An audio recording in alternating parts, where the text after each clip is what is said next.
Shalom, selamat pagi Bapak Ibu, Saudara-saudari, warga Gereja Kemah Injil Indonesia. Hari ini kita akan mendengarkan renungan firman Tuhan dengan tema kasih yang berbalas. Di dalam Amsal pasal 8 ayat 17, demikian firman Tuhan. Aku mengasihi orang yang mengasihi aku, dan orang yang tekun mencari aku akan mengutamakan aku. Bapak Ibu, saudara-saudari yang diberkati oleh Tuhan, pada pagi hari ini, bahwa dengan tema kasih yang berbalas, tentunya setiap orang ingin supaya dikasihi dan juga mengasihi. Harapan, kerinduan, itu tertanam di dalam hati kita yang telah percaya kepada Tuhan Yesus. Oleh sebab itu, kalau kita melihat daripada pribadi Allah, karakternya adalah kasih. Dia mengasihi setiap umat manusia yang berdosa sekalipun.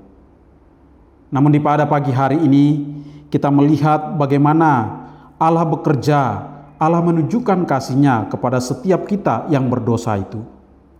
Di dalam Amsal pasal 8 ayat 17 ini merupakan janji yang sangat indah tentang hubungan timbal balik, bagaimana Allah mengasihi kita dan juga kita harus mengasihi Allah. Nah, pada pagi hari ini memberikan harapan dan ingatan kepada kita, mendorong kita. Yang pertama adalah kita harus menjadi orang yang memiliki kasih. Memiliki kasih kita kepada Tuhan, kasih kita kepada sesama, dan kasih dan cinta kepada diri kita sendiri yang telah jatuh di dalam dosa, yang telah dibawa masuk ke dalam pengampunan, pertobatan, dan hidup di dalam anugerah Allah. Maka kita perlu mengasihi. Kasih itu bukan sekedar apa yang kita dapat. Kasih bukan berbicara tentang apa yang menguntungkan kita. Tetapi kasih itu berbicara tentang bagaimana Allah yang telah berkarya, yang telah menebus dosa kita untuk dan menggenapinya di dalam hidup kita dan di dalam keseharian kita. Oleh sebab itu Bapak Ibu, saudara-saudari, marilah kita memiliki kasih, karena kasih itulah yang Tuhan ajarkan bagi kita. Kasih itu bukan hanya sekedar ucapan, tapi kasih itu adalah tindakan yang nyata dalam kehidupan sehari-hari. Bapak Ibu, saudara-saudari, bagian yang kedua berbicara tentang bagaimana ketekunan kita sebagai umat pilihan Allah. Kata tekun ini berbicara menunjukkan bahwa upaya sungguh-sungguh kita mencari harta karun yang sangat berharga ialah kasih karunia Tuhan. Dan ini menunjukkan kepada kita bahwa ini bukan berbicara tentang apa yang menjadi kebutuhan kita, tetapi berbicara tentang bagaimana kita memprioritaskan Tuhan di dalam kehidupan kita, ketekunan, kesungguhan kita, dan juga kita berupaya untuk mencari wajah-Nya di waktu pagi ketika kita mendengar dan merenungkan firman Tuhan. Dan di dalamnya kita dapat memperoleh hikmat, di dalamnya kita mendapatkan pengetahuan baru, pengalaman di dalam bagaimana mendalami dan memahami firman Tuhan.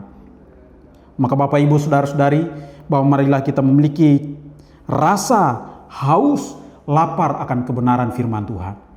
Nah, ketika firman ada di dalam diri kita, kita punya kesadaran untuk hidupnya tekun di dalam Tuhan. Ada kerinduan, ada harapan, ada kemauan untuk datang mencari Tuhan, merenungkan firman, memuji Tuhan, mencari persekutuan, mencari tempat teman di mana saudara seiman berkumpul dan bersekutu. Jadi Bapak Ibu, saudara-saudari yang diberkati oleh Tuhan, maka kita dapat melihat bahwa kasih yang berbalas berbicara tentang bagaimana mengasihi, bagaimana tentang ketekunan, bagaimana kita mendapatkan upah dari kasih. Bahwa kasih Tuhan kepada kita tidak selalu berupa materi, tetapi apa? Berupa penyertaannya, merasakan kehadirannya di tengah badai, berupa hikmat yang Tuhan beri, kemampuan untuk mengambil keputusan yang tepat, dan juga ketenangan, damai sejahtera yang melampaui segala akal. Jadi Bapak Ibu, saudara-saudari, di pagi hari ini, marilah kita merenungkan, merefleksikan bagaimana seringkali kita merasa Tuhan itu jauh. Namun di dalam Amsal pasal yang ke-8 ayat 17 mengingatkan bahwa pintu selalu terbuka.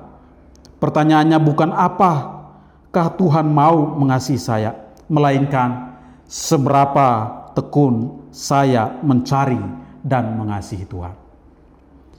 Jadi Bapak Ibu saudara-saudari, menjadi kesimpulan bagi kita di pada pagi hari ini, kasih Tuhan memang tanpa syarat, namun keintiman dengannya sangat bergantung pada seberapa besar kita memberi ruang bagi Tuhan Yesus di dalam hidup kita masing-masing. Jadi Bapak Ibu saudara-saudari, itulah kebenaran dan renungan kita di pagi hari ini.